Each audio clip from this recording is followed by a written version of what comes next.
भैया हम ओम प्रकाश अकेला अपना देश के तमाम शहीद जवान के आज हम श्रद्धांजलि देतनी और हमारा पूरा टीम की तरफ से उन शहीद जवानों को हमारा तरफ से भावपूर्ण श्रद्धांजलि बा।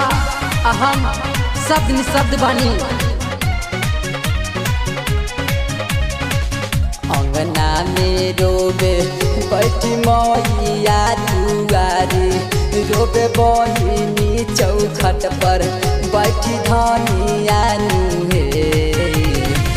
अंगना में रोबे बैठी मैया दुआरी, रोबे बहिनी चौखट पर बैठी धनिया रोबे। मैया हे देशवा के चलते दिलन जानमा है रोशन जिला लानमा नुहे। मैया हे देशवा के चलते दिलन जानमा है लवा उसला लानमा नुहे।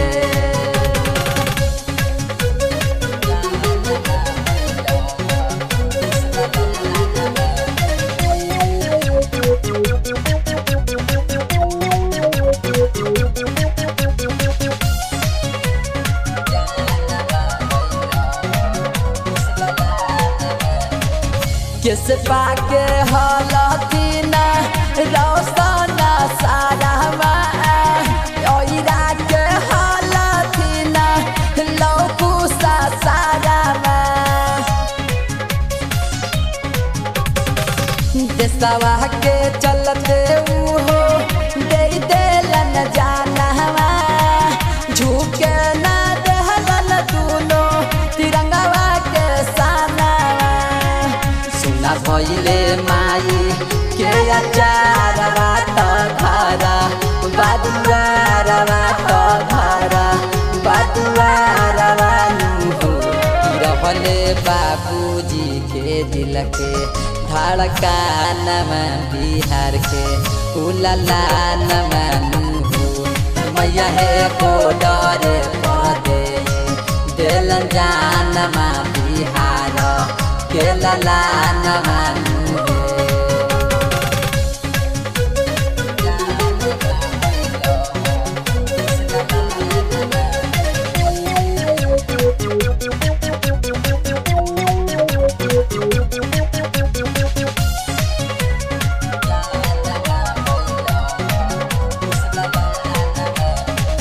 पिछना देखैलन लड़लन सिनवा के तान के, तनिको ना कैलन पर वहया अपन जान के।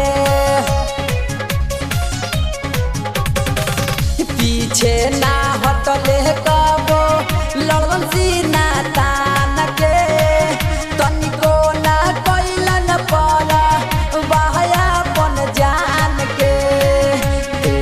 श्रद्धांजलि पारका सभा देता भी अपिका सभा यला ओम प्रकाश नुहो। यमर रहे सब शहीद ई जवान माया भारत के ललान नुहो। मैया हो को डरे पदे दिलन जानमा बिहार के लालानमा नुहो।